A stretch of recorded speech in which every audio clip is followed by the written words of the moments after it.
Queridos, eu queria conversar um pouquinho com você nessa noite. Acredito que se você está vindo aqui há mais de uma semana, se você tem vindo aqui nesses últimos dias, você vai perceber uma linha de raciocínio, um direcionamento que Deus nos tem dado, apontando para aquilo que Ele quer fazer nesse tempo tão difícil que nós estamos vivendo. Hoje eu quero falar para você um pouquinho sobre um personagem da palavra, talvez um dos personagens que seja menos evidente, uma figura bíblica que não se costuma muito falar sobre ele, uma vez que é símbolo de algo não tão agradável. Quero conversar um pouquinho hoje sobre as escolhas que ele fez, sua vida, embora não seja muito agradável falar sobre essa pessoa. Nós iremos hoje falar sobre a vida de Judas. O tema da palavra dessa noite é filho do desperdício. Queridos, não é porque nós estamos vivendo um tempo tão difícil como esse que estamos vivendo hoje, um tempo de lutas e provações, que Deus não continue agindo. Não é porque estamos no meio dessa pandemia, crise, instabilidade política, guerras, que Deus não continua operando, que Deus não continua agindo. Nós cremos que Deus tem um propósito a ser revelado por detrás de tudo que está acontecendo nesse tempo. Você acredita nisso? Deus tem um propósito para tudo, ainda que você não entenda, ainda que eu não entenda, Deus tem um controle de todas as coisas e tem um propósito para tudo que acontece. Eu creio, inclusive, irmãos, que nós somos parte de uma geração que verá o mover de Deus sobre esta nação. Eu creio que nós somos parte de uma geração que verá algo novo nascer da parte do Senhor para a nossa vida, para a nossa igreja, para essa cidade e, por que não, para todo o Brasil. E creio nisso porque nenhuma circunstância ruim paralisa o nosso Deus, nenhuma circunstância ruim coloca o nosso Deus em lockdown. O nosso Deus continua operando, o nosso Deus continua agindo. A Bíblia diz que desde a antiguidade não se ouviu, nem com os ouvidos se percebeu, um outro Deus além de ti, que trabalha por aquele que nele espera. Quantos aqui estão esperando alguma resposta do Senhor? Levanta a sua mão. Deus está trabalhando na sua vida, e em breve você verá o desenrolar de todo o bom propósito que Ele tem para você. No entanto, irmãos, também preciso alertá-lo, que só existe uma pessoa no universo que tem a capacidade de impedir tudo que Deus tem a fazer na sua vida, e adianto logo para você que não é o diabo, porque me parece que alguns crentes projetam sobre ele ou terceirizam sobre ele essa responsabilidade, como se tudo que houvesse de ruim na vida fosse obra dele. Querido, você é o único responsável, você é a única pessoa que pode impedir a ação de Deus na sua vida. O inimigo não pode impedir, as circunstâncias não podem impedir, essa dificuldade do tempo presente não pode impedir, nada pode impedir o que Deus quer fazer na sua vida, só você pode fazer isso. E aí, veja como que isso é sério, veja a responsabilidade que você tem então em suas mãos. Só você pode reter, só você pode estancar ou fluir do avivamento que Deus tem para liberar sobre a sua vida e sobre a sua casa. Por isso, a seriedade do assunto. Evangelho de João, no capítulo 17, se você está com a sua Bíblia aberta, você pode abrir, se não, você pode acompanhar pelo nosso projetor. João 17, versículo 12, declara a Escritura Sagrada: estando eu com eles no mundo, guardava-os em teu nome, e tenho guardado aqueles que tu me deste, e nenhum deles se perdeu, senão o filho da perdição, para que a Escritura se cumprisse. Evangelho de João, capítulo 17, trata-se da oração sacerdotal de Jesus. Jesus ora pelos seus discípulos, pela sua igreja, e ele fala que a todos aqueles que Deus lhe deu, ele cuidou de todos, os guardou, mas apenas um deles se perdeu, e disse que é o filho da perdição, referindo-se a Judas Iscariotes. Segundo aos Tessalonicenses, capítulo 2, versículo 3: ninguém de maneira alguma vos engane, porque não será assim, sem que antes venha a apostasia e se manifeste o homem do pecado, o filho da perdição. Essa referência, filho da perdição, você só irá encontrá-la 2 vezes em toda a Bíblia Sagrada. Em toda a Bíblia Sagrada você verá apenas 2 aparições desta referência. Uma delas refere-se a Judas e a outra ao diabo. A palavra grega que você encontra na língua, no texto original da Bíblia, é apoleia. Apoleia. Ruios apoleia, filho da perdição. Essa palavra apoleia significa destruir. Alguém que consome alguma coisa, perdição, destruição e também desperdício. Desperdício. Jesus então chamou tanto Judas quanto a Satanás de filhos do desperdício. E por qual razão eles foram denominados assim? Porque de fato ambos receberam de Deus grandes oportunidades e não souberam aproveitá-las, não aproveitaram a chance que o Senhor lhes dera, literalmente jogaram fora uma chance de ouro.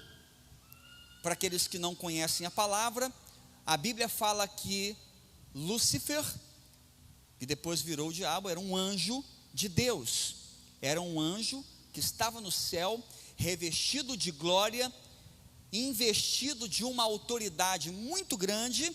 No entanto, desperdiçou essa oportunidade tentando ser maior do que Deus, desperdiçou a sua oportunidade tentando ser quem ele não era. Judas, por sua vez, querido Judas, ele também teve uma grande oportunidade. Judas, ele participou da vida de Jesus, Judas andou com Jesus, ele participou do melhor seminário teológico que qualquer pastor gostaria de ter, que foram 3 anos ao lado de Jesus, ouvindo as palavras de Jesus, vendo os milagres e participando de tudo aquilo, e ainda assim, ao final da vida, Jesus o chama de filho do desperdício. E por que isso? Porque é uma questão aqui, irmãos, que nós precisamos atentar no dia de hoje, a de desperdiçarmos aquilo que Deus nos tem dado, da chance que Deus tem dado para mim e para você, de fazer algo novo, da possibilidade que Ele abriu para cada um de nós. Nós temos, irmãos, uma responsabilidade muito séria, nós igreja, nós brasileiros, nós raça humana, nós temos uma responsabilidade muito séria, porque penso eu que nós somos os sobreviventes de uma tragédia. Nós somos os sobreviventes de uma tragédia que nesse país dizimou a vida de 400 mil pessoas. 400 mil pessoas morreram. E nós não podemos agora então viver indiferentes a isso. Temos, penso eu, uma dívida para com aqueles que foram. Precisamos viver a nossa vida nesse tempo presente e nos dias que estão por vir, de maneira a glorificar o nome de Deus, a fazer valer o propósito que Ele liberou sobre nós, de nos permitir ficar ainda aqui nessa terra. Porque eu creio, irmãos, que pior do que fazer parte dos 400 mil que foram, é você fazer parte dos 300 milhões que ficaram e vão ignorar o bom propósito de Deus para a sua vida. Pior do que fazer parte dos 400 mil que morreram, é você fazer parte de 300 milhões que ficaram e vão desperdiçar a oportunidade de ouro que Deus está liberando sobre a sua vida. Irmãos, nós estamos falando aqui nesses últimos dias, e isso é algo muito forte no meu coração, que se Deus permitiu que você vivesse esse caos, é porque Ele tem um propósito para você. Tem muita gente muito mais saudável que você, que agora está entubada em um hospital lutando pela vida, e você está aqui. Por quê? Porque Deus tem um propósito, eu só posso entender assim. Porque Ele ainda tem um propósito para a sua vida. É só por isso que eu não fui. É só por isso que você não foi. Você só está aqui hoje não é que você é saudável, não. É porque Deus ainda tem um plano para você. Desperdiçar esse plano é a pior maneira que você poderá viver nos dias por vir. É a pior maneira de se viver nos dias daqui para frente. E esse personagem da Bíblia que nós estamos hoje olhando, ele não apenas traiu Jesus, porque quando se fala de Judas, pensa-se logo naquele homem que traiu Jesus. Perdeu o mover de Deus na sua vida e por isso morreu asfixiado. Mas eu quero dizer para você também que existem muitas pessoas hoje que estão morrendo porque estão cometendo os mesmos erros de Judas, estão perdendo o mover de Deus em suas vidas, estão perdendo as oportunidades que Deus tem colocado diante delas. Não se suicidam como Judas assim o fez, mas estão morrendo lentamente asfixiadas pelo medo e pelas decisões equivocadas que tomaram ao longo da sua vida. A questão aqui, irmãos, não é você perder a salvação eterna, é você não viver tudo que Deus tem para você nessa terra. A questão aqui não é você perder a salvação eterna que você tem em Deus, mas você viver essa vida e perder tudo que Deus poderia fazer na sua história. Pior do que a morte, já dizia o pastor Rick Warren, que pior do que a morte é você viver sem um propósito. Pior do que morrer é você viver sem um propósito.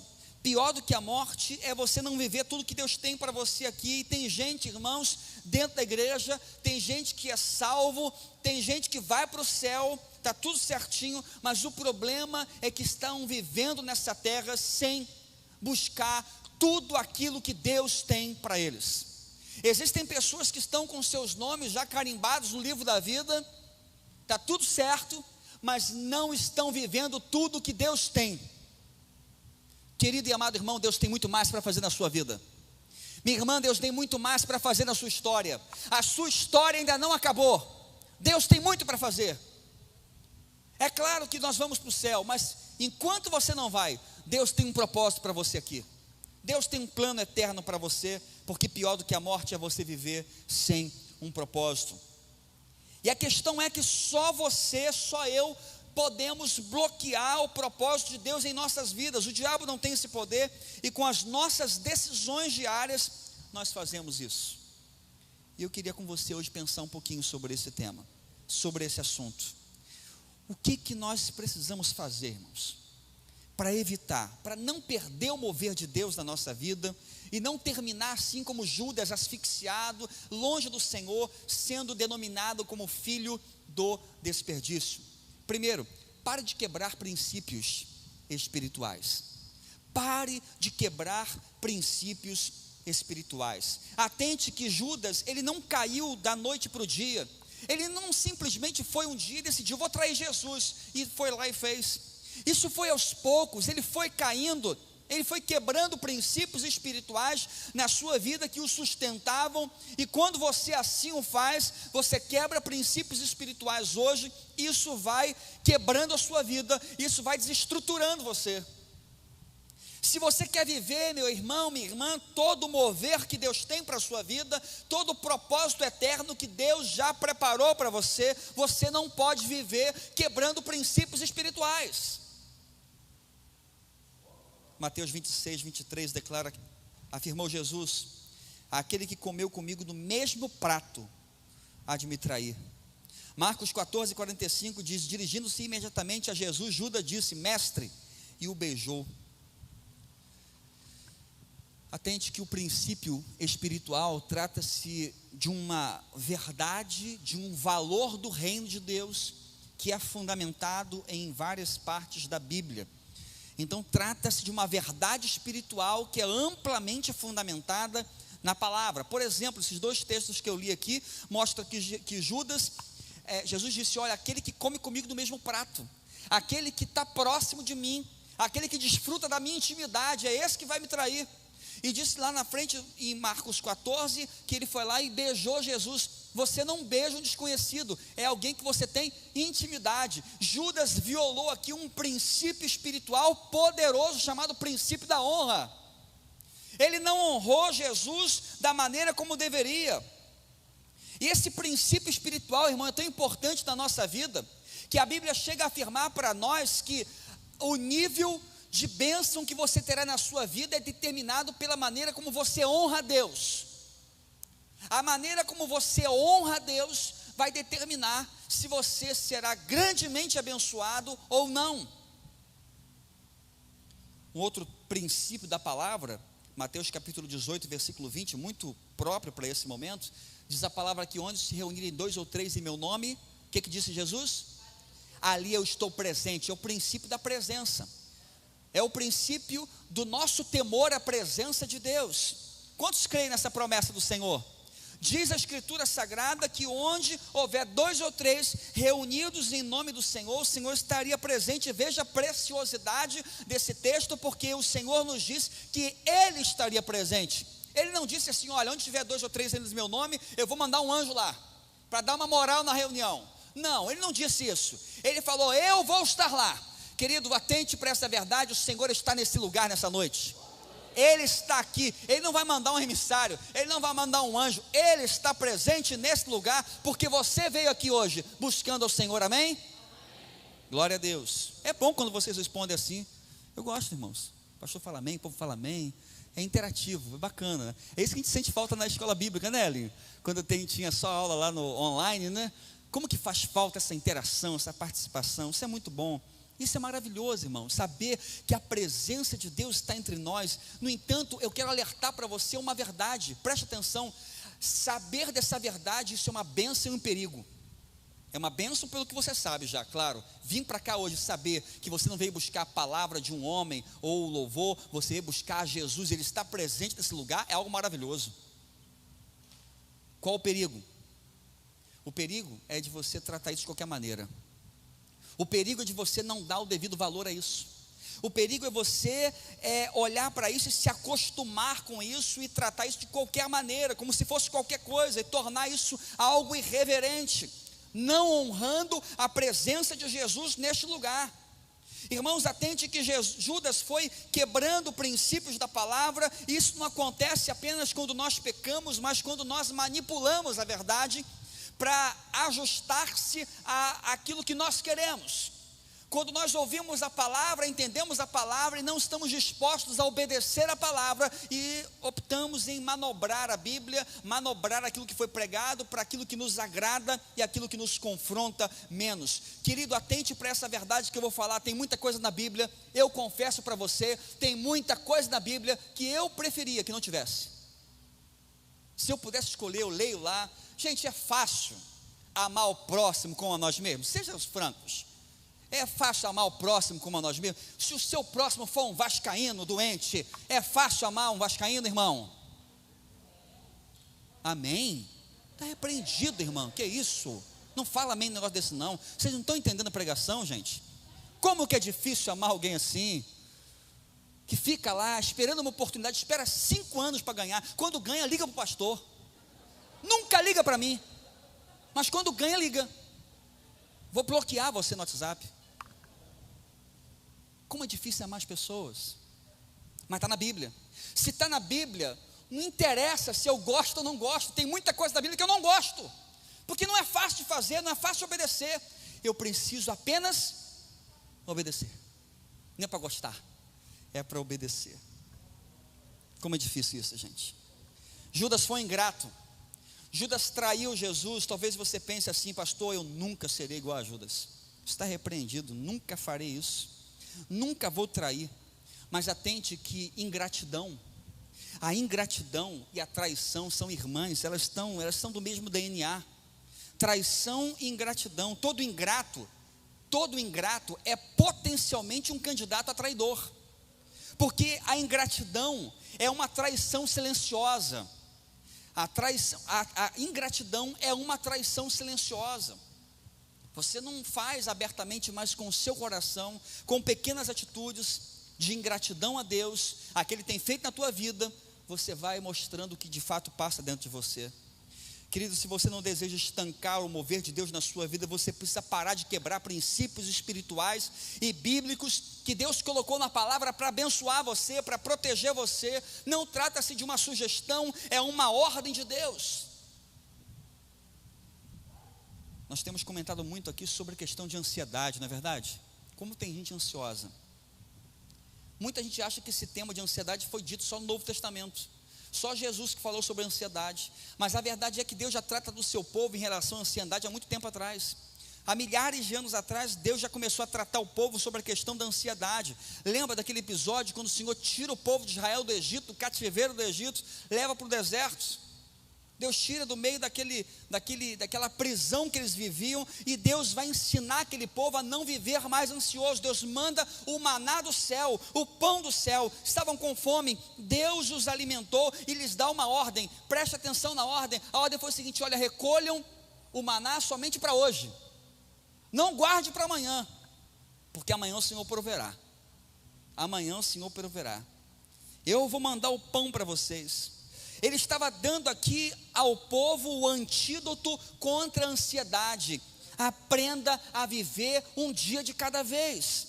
Se Deus te sustentou hoje, Ele vai te sustentar amanhã. Ele proveu hoje, creia, Ele proverá amanhã. Só pegue o pão para hoje.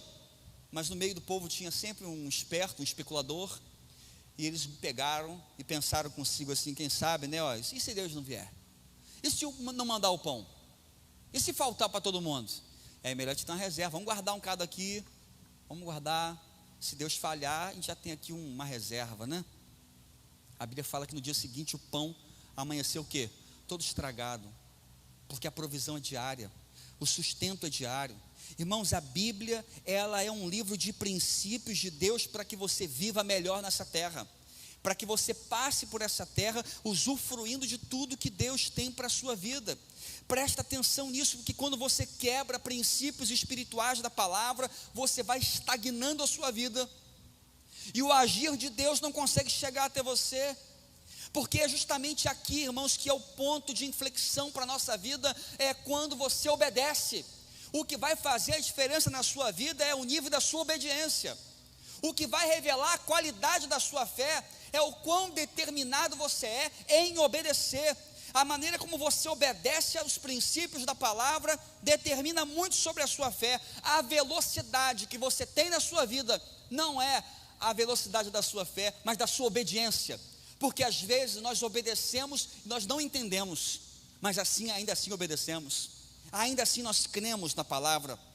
Quanto mais rápido você for para obedecer a Deus, mais rápido chegará na sua vida aquilo que Ele tem reservado para você. Meu querido irmão, minha irmã, o que Deus tem pedido para você, o que Deus tem falado ao teu coração, e você sabe que precisa fazer, sabe que é Ele que está mandando, não precisa de pastor nenhum para falar para você, e você não está obedecendo ainda. Olha, eu garanto para você, é isso que está travando a sua vida.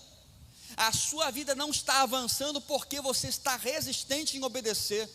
E a nossa mobilidade no mundo espiritual diz muito respeito à nossa obediência. É quando nós obedecemos, é quando você obedece aquilo que Deus tem para você. Os princípios revelados na palavra estão lá para serem obedecidos.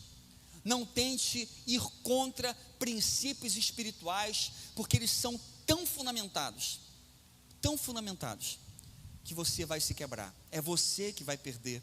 Portanto, honre os princípios da palavra de Deus. Segundo lugar, para que você não desperdice a sua vida, e viva tudo que Deus tem para você, não estancando o mover de Deus sobre você, não priorize apenas o material e o temporário. Se você não quer, irmão, estancar a graça de Deus sobre a sua vida, você precisa aprender essa lição com a vida de Judas, aprender porque ele era uma pessoa imediatista, avarenta, uma pessoa materialista. João capítulo 12, versículo 4 a 6, diz a palavra: mas um dos seus discípulos, Judas Iscariotes, que mais tarde iria traí-lo, fez uma objeção: por que esse perfume não foi vendido e o dinheiro dado aos pobres? Seriam 300 denários. Ele não falou isso porque se interessava pelos pobres, mas porque era ladrão. sendo responsável pela bolsa de dinheiro, costumava tirar o que nela era colocado. Judas não apenas traiu Jesus, mas o texto diz que ele roubava de Jesus. Roubar é ruim, gente. Roubar é crime. Roubar é errado. Sim, ok? Imagina roubar de Jesus. Imagina roubar de Jesus. Evangelho de João, no capítulo 12, narra a experiência de Jesus na casa de Simão, um que havia sido curado de lepra. Nessa reunião, nesse jantar, estava Marta, Maria e Lázaro, amigos de Jesus. Diz a palavra que era um jantar de gratidão pelo milagre que o Senhor fizera na vida de Simão. E diz a palavra do Senhor que Maria chegou, pegou aquele vaso de alabastro, derramou o perfume, quebrou aos pés de Jesus e começou a ungir os pés de Jesus com aquele perfume caríssimo. Diz a palavra que valia 300 denários. 300 denários, denário era o salário de um dia de trabalho. Ou seja, era o salário praticamente de um ano de trabalho. Praticamente o salário de um ano. Pense aí em um perfume que o salário é o valor, o preço do salário de um ano inteiro. Ou seja, algo muito caro. E Judas ficou muito incomodado com isso. E a questão que o texto levanta é: você acha que realmente ele estava interessado nos pobres? Não. Ele estava interessado em outra coisa, porque o seu coração era materialista. Só conseguia ver o material e efêmero. Se lermos com a escritura, a Bíblia com mais cuidado, você vai perceber que em Mateus, em Lucas e Marcos, eles vão detalhar que a traição de Judas não aconteceu lá na ceia. A traição de Judas não aconteceu naquele momento da última ceia, onde estavam reunidos os discípulos, e acontece a consumação. A traição de Judas começa aqui. A traição de Judas começa nesse jantar. Não foi a ceia quando Jesus o confrontou, mas justamente foi por causa da oferta de uma mulher. A oferta dessa mulher ofendeu profundamente o coração de Judas, porque ele só pensava no material. E é interessante porque é isso que tipifica o avarento. Avarento não é aquele que está apenas preocupado com o que ele não dá, mas ele também fica ofendido com o que o outro dá. Ele não está preocupado com aquilo que ele não dá, mas ele está muito ofendido com aquilo que o outro já deu. Por causa da oferta dessa mulher, ele ficou muito ofendido. E a pergunta é: a oferta era dele? O dinheiro era dele? Para que ele ficasse tão aborrecido? Era do salário dele? E esse é o problema do materialista. Esse é o problema do avarento. Esse é o problema daquele que é apegado às coisas dessa terra. Além de não contribuir, ele fica ofendido quando o outro faz. Ele fica ofendido com a qualidade da oferta do outro. Ele fica preocupado com isso. Judas era essa pessoa. Mateus 26:14 declara: então um dos 12, chamado Judas Iscariotes, dirigiu-se aos chefes dos sacerdotes. Ele perguntou: o que me darão se eu entregar a vocês? E eles lhes fixaram um preço, 30 moedas de prata. Judas saiu daquele jantar e foi procurar os líderes religiosos para entregar Jesus. Vejam que tudo isso começou naquele jantar, o tanto que ele ficou ofendido com a oferta da mulher. Marcos 14, 10 e 11 também detalha. Então Judas, um dos 12, dirigiu-se aos chefes dos sacerdotes a fim de lhes entregar Jesus. A proposta muitos alegrou. Eles se prometeram dinheiro, assim ele procurava uma oportunidade para entregá-lo. Ele visava o lucro e o imediato. Materialista e imediatista faz parte um pouco da nossa geração. A nós que vivemos nesse tempo, estamos tão preocupados e desesperadamente preocupados com a nossa vida, com o futuro, se teremos ou não teremos para a nossa subsistência. Judas não acordou e decidiu trair Jesus. Isso foi acontecendo aos poucos, no dia a dia. Ele foi perdendo o mover de Deus na sua vida, perdendo a visão da graça de Deus sobre a sua história. E o que mais me impressiona nisso tudo é que ele estava andando com Jesus. Querido, você já parou para pensar que no Evangelho de Mateus, no capítulo 14, e lá no Evangelho de João, no capítulo 6, descreve, por exemplo, a multiplicação dos pães. Diz que havia uma multidão, 5 mil homens. 5 mil homens, sem contar mulheres e crianças. Sentaram-se na relva para comer, estavam com fome, mas só o que tinham eram 5 pães e 2 peixinhos. Jesus disse: me dá aqui. Jesus orou e abençoou, repartiu com os discípulos os 5 pães e os 2 peixinhos. E olha que interessante, porque Jesus agradece, ora ao Pai, mas o pão e o peixe não se multiplica na mão de Jesus, se multiplica no cesto dos discípulos. Não é à toa que após a multiplicação, você vai ler o texto e vai ver que após a primeira multiplicação, sobraram quantos cestos cheios de pães e peixes? 12. Por que 12? Um para cada discípulo. Querido, presta atenção nessa verdade da palavra, porque Judas viu o pão e o peixe multiplicar na mão dele. Ele viu o milagre acontecer diante dos seus olhos. Ele viu a graça de Jesus abençoar, dando provisão na primeira multiplicação, na segunda multiplicação. Ele ouviu Jesus ensinando sobre a importância de não ser vencido pela ansiedade. Ele ouviu Jesus ensinar o jovem rico. Ele ouviu a palavra de Deus e ainda assim, o seu coração estava endurecido pelo materialismo. Ainda assim, estava vencido pelas ambições desse mundo. Ele perdeu o mover de Deus na sua vida. Irmão, preste atenção, porque Jesus não te chamou para ser um acumulador de riquezas. Jesus chamou você para ser um canal de riqueza para a humanidade. Você entende a diferença? Jesus não chamou você para ser um acumulador de riqueza. Ele quer derramar sobre a sua vida para que através de você flua, para que vidas sejam tocadas, vidas sejam abençoadas. Porque no reino de Deus você não é reconhecido por aquilo que você tem, mas por aquilo que você reparte. A sua importância, a sua sensibilidade em relação à dor do seu próximo. Se você quiser paralisar, estancar o mover de Deus na sua vida, só se preocupe com você mesmo. Não se preocupe com o próximo.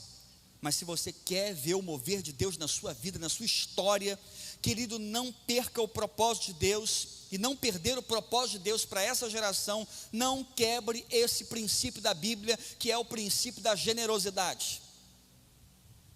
Deus é um Pai generoso e deseja que nós sejamos como Ele é, filhos generosos. Aprenda a ser bênção na vida de outras pessoas.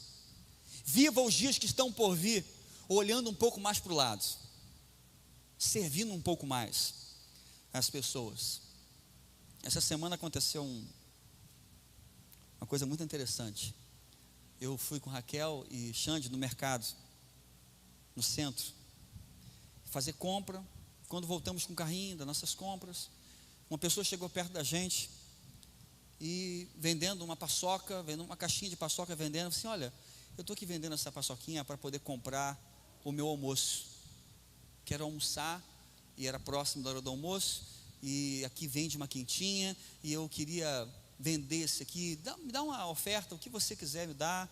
E aí rapidamente Raquel foi lá, pegou o cartão, foi lá. Então, para agora, vamos lá. Que quando a pessoa pede comida, a gente é diferente, não é? Não é? A pessoa pede dinheiro, a gente fica preocupado, não sabe se a pessoa vai usar da maneira certa. Mas a pessoa pediu comida, então não foi lá, pagou logo a quentinha e tal. Mas enquanto estava pagando lá, eu fiquei com o Xande. Ele pegou assim a paçoca assim, ó, pode pegar. Você quer pegar uma? Aí ofereceu para o Xande. Quantas você quer, Xande? Xande olhou para o moço e falou assim: tudo. Eu pensei, tadinho do moço. Tadinho do moço. Quero tudo.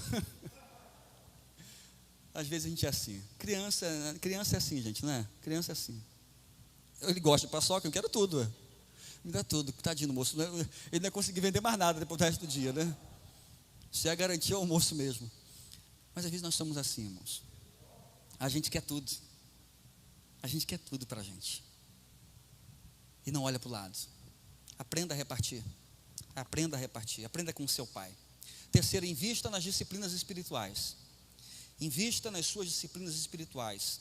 Invista no seu relacionamento com Deus. Se você não quer perder o mover de Deus na sua vida, se você não quer estancar o fluir da graça, do propósito de Deus sobre a sua casa, sobre a sua família, irmão, você precisa investir na sua vida com Deus. Oração, Bíblia, jejum, são coisas que precisam fazer parte da nossa história como igreja, irmãos. da sua vivência diária como igreja. Não comece um dia sequer sem agradecer a Deus, sem orar. Ah, pastor, mas eu não sei nem o que orar. Eu dei a dica de manhã, hein? Se você quer aprender a fazer uma oração, para quem não sabe orar de manhã, eu não tenho pelo que agradecer. Não tem não? Eu te dou uma dica. Ore de manhã, acorde de manhã e fala assim, acorde, né? Se você vai orar no seu quarto, então ora no seu quarto. Se for para a sala, ora na sala. Se for no banheiro, não tem problema. Onde você for, você faz o seguinte. Primeira oração do dia. Obrigado, Senhor, porque eu não estou no hospital entubado com um tubo na minha traqueia. Obrigado, Pai.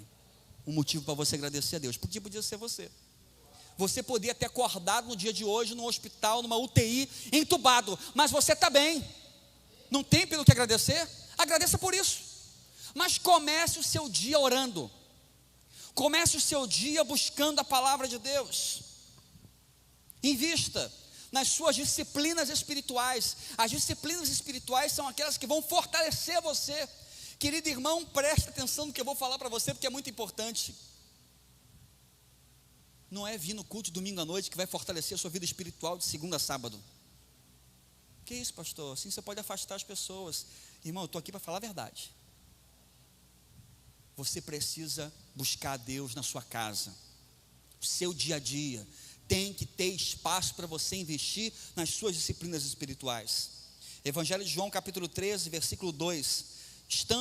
Estava sendo servido o jantar, e o diabo já havia induzido Judas Iscariotes, filho de Simão, a trair Jesus. Estava tendo o jantar e Judas já tinha traído no seu coração. Ele teve 3 anos excelentes ao lado de Jesus, participou de curas, viu pessoas serem libertas. Não tinha nada que os discípulos faziam que Judas não fizesse. Mas muito cuidado, porque mera repetição pode gerar descuidos. Mera repetição gera descuido, e descuido espiritual geram pessoas religiosas que se acostumam com o sagrado. Não é você fazer uma oração mecânica, não é você abrir a Bíblia lá como quem abre aleatoriamente no Salmo 91, e aí todo dia é uma reza, todo dia aquilo ali é um ritualzinho para você, como que estivesse buscando ali um amuleto para abençoar a sua vida. Cuidado, porque também a mera repetição sem propósito, sem significado, gera descuido espiritual, e descuido espiritual geram pessoas acostumadas com religião, acostumadas com o sagrado. Judas repetiu tanto, que foi justamente na área que ele foi capacitado por Jesus para cuidar das finanças, onde ele caiu. Então muito cuidado com isso. O texto fala que o inimigo já havia induzido Judas à traição. Efésios 4, versículo 27, fala que nós não devemos dar lugar ao diabo. Não devemos dar lugar. Os nossos compromissos com as disciplinas espirituais nos potencializa no nosso enfrentamento com o inimigo. Hoje na parte da manhã, eu comentei com vocês aqui, que estava na parte da manhã, sobre um amigo que eu tenho, que mora em Jerusalém. Vocês estão acompanhando o conflito entre Israel e o Hamas.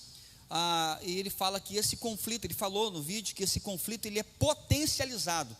Para você que não entende, algumas regiões que são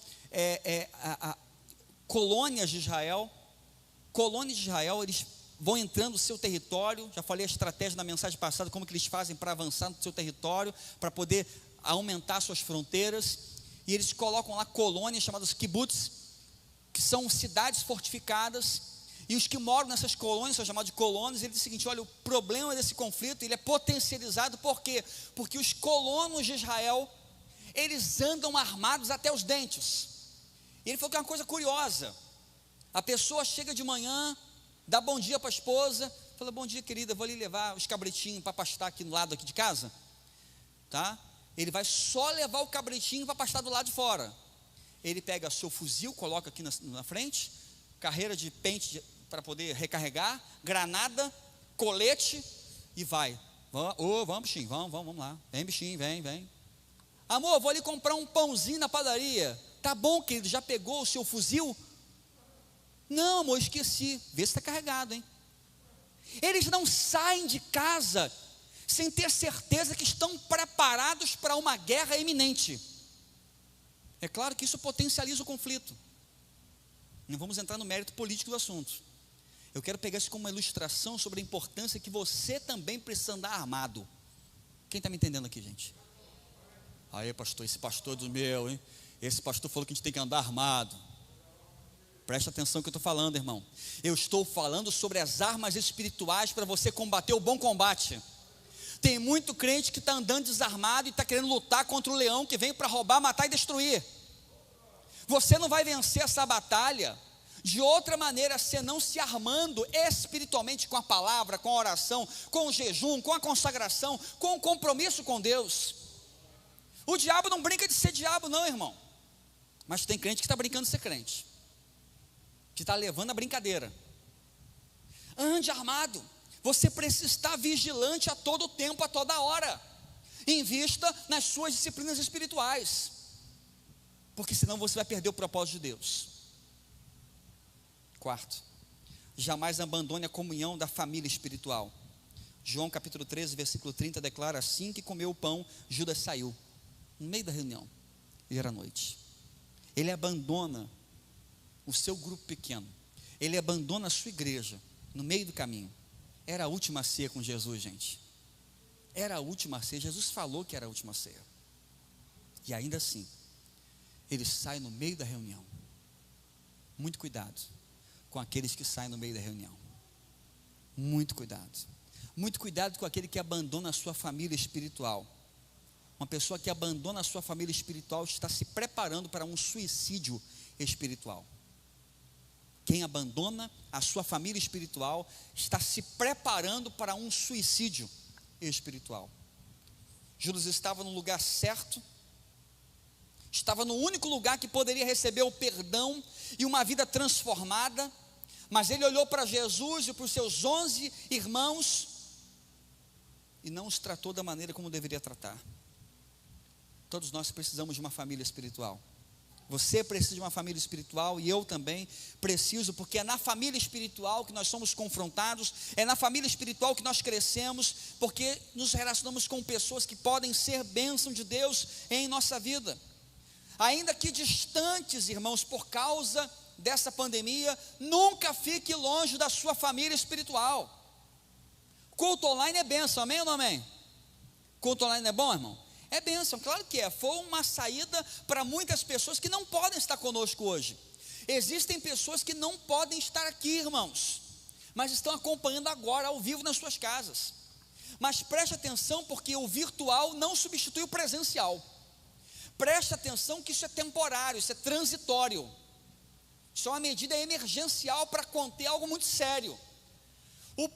O virtual não substitui o presencial por uma razão apenas, e muito simples. O virtual, irmão, no virtual, no culto online, você está ouvindo essa palavra agora, não está gostando, o que você faz? Nada, desliga não, pula para o outro culto online que tem na outra igreja. Pastor, está assistindo um monte de culto online, aí está aqui a pregação, não, essa pregação não estou gostando não, pastor, eu vou pular para outra igreja B. A outra igreja B tem uma mensagem melhor. Aí depois de acabar a mensagem, volta para pegar o finalzinho do louvor da nossa. Esse que é o problema, irmão, do culto online. O problema do culto online é que você tem na sua mão o controle do que você quer ouvir da parte de Deus. Agora, para você que veio aqui essa noite, você não tem esse poder de escolha. Você vai ouvir aquilo que Deus colocou no coração do homem de Deus, da mulher de Deus, daquele que estiver no púlpito pregando. Você não tem o poder de mudar, do controle. Você fica vulnerável e suscetível àquilo que Deus preparou para você. E se você está aqui hoje, essa palavra é para você. Amém? Quem recebe essa palavra? Amém? Glória a Deus. É porque Deus preparou para você. É para você ouvir. Ah, pastor, tão bom se fulano estivesse aqui. Está precisando, pastor. Não, ele não veio porque não está precisando. É você que está precisando.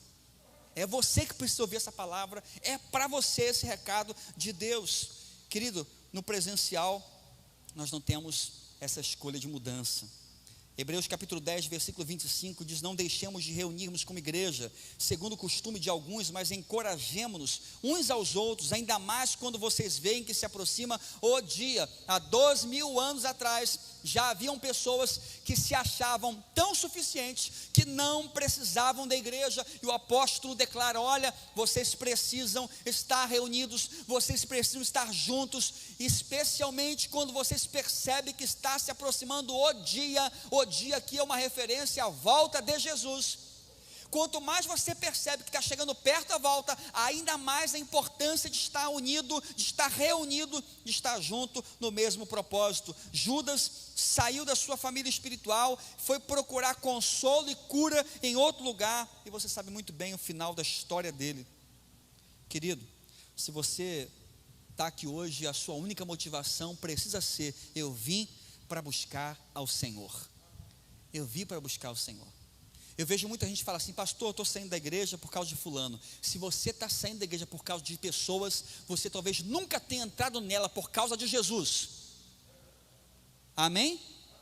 Se você sai da igreja por causa de pessoas, você nunca entrou nela por causa de Jesus. Porque antecipo para você, se ninguém aí embaixo te frustrar e te decepcionar, pode ter certeza que eu farei. Que isso, pastor? É assim, porque nós decepcionamos. Você em algum momento não vai decepcionar a pessoa que está do seu lado? Todos nós temos o potencial de decepcionar-nos uns aos outros. É assim, faz parte da vida, Joel, exatamente. Você pode me decepcionar, eu posso decepcionar com uma palavra. Você pode ficar frustrado com uma palavra. Pastor passou, não falou comigo e tudo mais. E aí acontece, irmãos, isso acontece. Mas presta atenção que eu não venho à igreja por causa do Joel. Eu não venho à igreja por causa do Alexandre, por causa do pastor Vitor. Eu venho à igreja porque nesse lugar eu sinto a presença de Jesus. É por causa dele que eu venho. É por causa dele que eu venho. Aqui na igreja, irmãos, nós tivemos momentos que não tinha pandemia, não tinha nada disso. E tínhamos reuniões de oração com 2, com 3 pessoas, e a presença forte de Jesus nesse lugar. Por quê? Porque nós não viemos aqui buscando pessoas, nós viemos aqui buscando a Jesus. Quando você entra aqui buscando Ele, você acha. Agora, se você vier para procurar problema, se você vai procurar defeito, você vai achar um monte. Porque eu tenho problema, eu sou pecador, eu sou falho. E nem precisa olhar para longe, olha logo o pastor, começa logo de cima. Eu sou um pecador. Irmão, olha para Jesus. Vamos avançar? Preciso terminar, gente. Quinto, pare de transferir responsabilidade. Pare de procurar culpado pela sua vida. Pare de procurar culpado pelo que acontece na sua história. Assuma a sua responsabilidade. Se autorresponsabilize. Marcos capítulo 27, versículo 3 e 4. Quando Judas, que o havia traído, viu que Jesus fora condenado, foi tomado de remorso e devolveu ao chefe dos sacerdotes e aos líderes religiosos as 30 moedas de prata e disse: pequei, pois traí um sangue inocente. E eles retrucaram: que nos importa? A responsabilidade é sua. É sua. Judas se encheu de remorso. Remorso é você culpar a outros ou a si mesmo e não assumir a responsabilidade. Arrependimento é você saber que errou, reconhecer o seu erro, voltar à presença do seu Pai e buscar o perdão que só Jesus, que só o Pai pode nos oferecer. Judas foi ao endereço errado, procurar perdão e restauração. Ele foi procurar os líderes religiosos que haviam oferecido dinheiro para ele. Perdão e restauração, presta atenção nisso, irmão. Perdão e restauração você não vai encontrar na religião. Que isso, vamos ouvir aqui hoje. Eu sei. Perdão e restauração você não vai encontrar na religião. Perdão e restauração você só encontra em Jesus. Só nele que você vai encontrar o perdão e a restauração. Judas conhecia o lugar de perdão, que é aos pés de Jesus. Os discípulos sabiam muito bem disso. Naquele episódio, por exemplo, do homem que nascera cego, eles perguntaram: Senhor, de quem é a culpa por esse homem ter nascido cego? Ele ou seus pais? Jesus disse: nem ele nem os seus pais.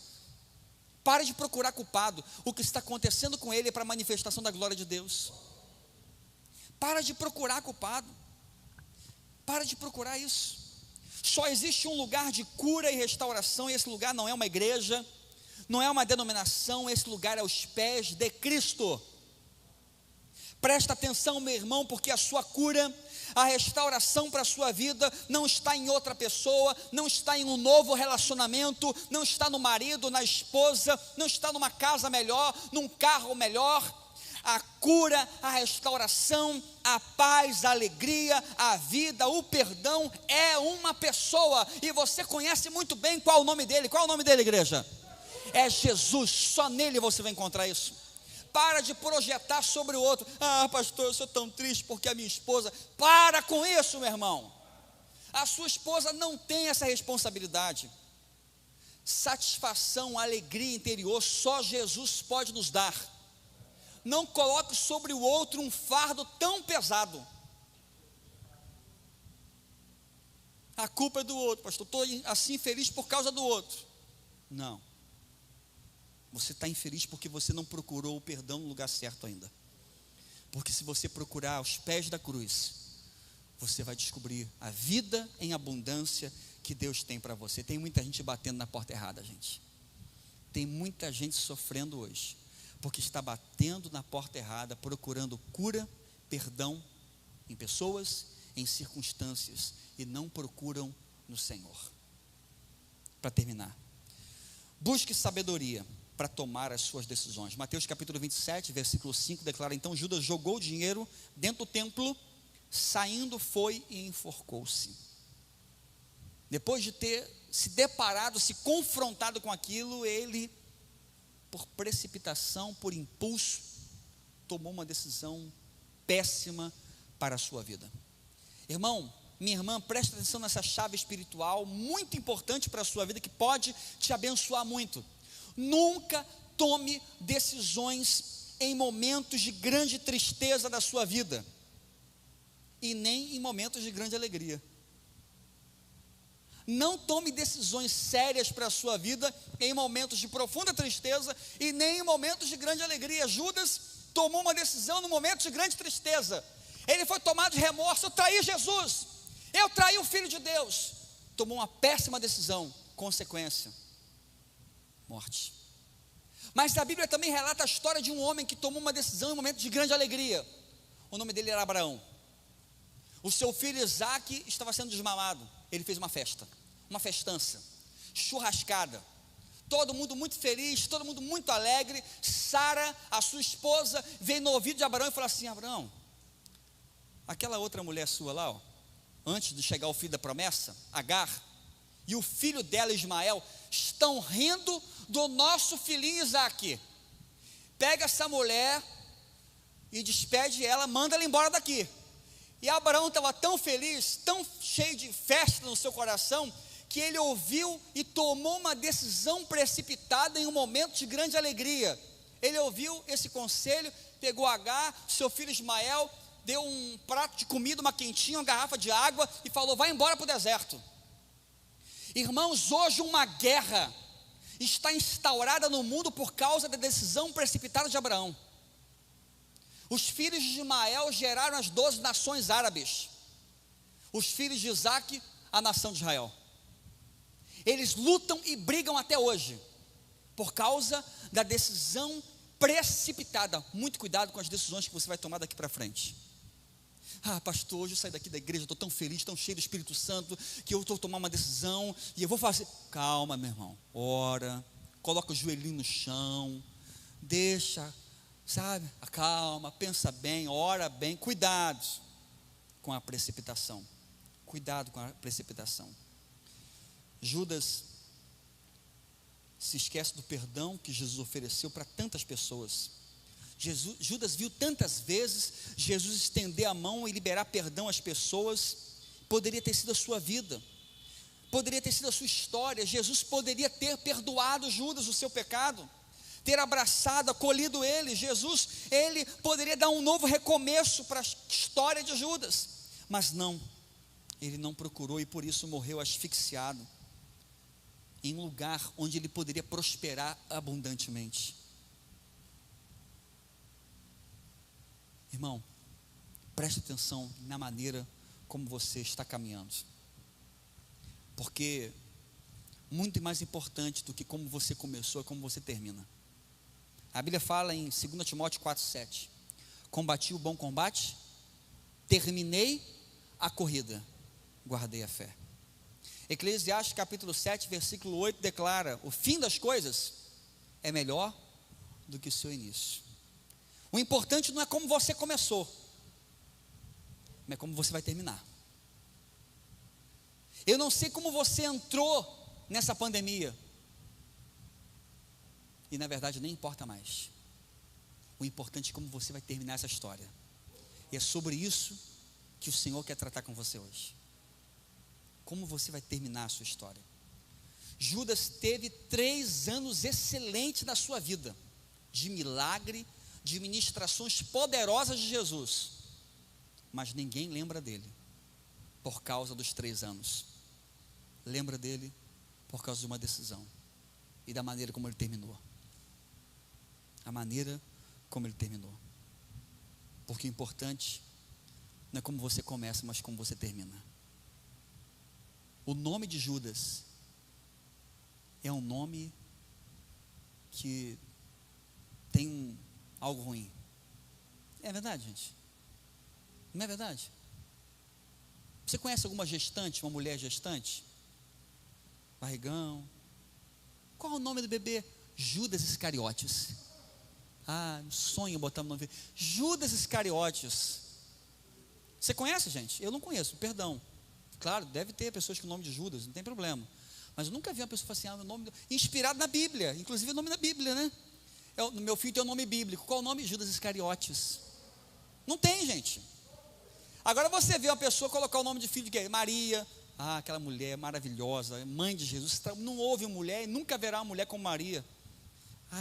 Maria, Ana, Pedro, Paulo, Joel. Glória. Amém, irmão? Você está entendendo? Porque o importante não é como você começa, mas como você termina. Todo mundo se lembra da última cena de Judas. Traição, morte. Querido, nós perdemos o mover de Deus na nossa vida quando nós nos esquecemos que o nosso Deus é Deus que pode fazer tudo novo. O Senhor pode fazer tudo novo na sua vida. Quero convidar você nessa hora a fechar os seus olhos. Eu gostaria muito de orar por você. Deus trouxe você aqui hoje, meu irmão, minha irmã, com um propósito. Deus tem um propósito para a sua vida.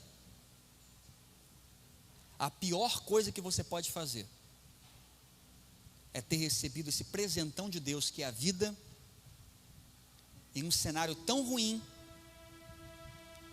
e decidir viver o resto dos seus dias como se nada houvesse acontecido.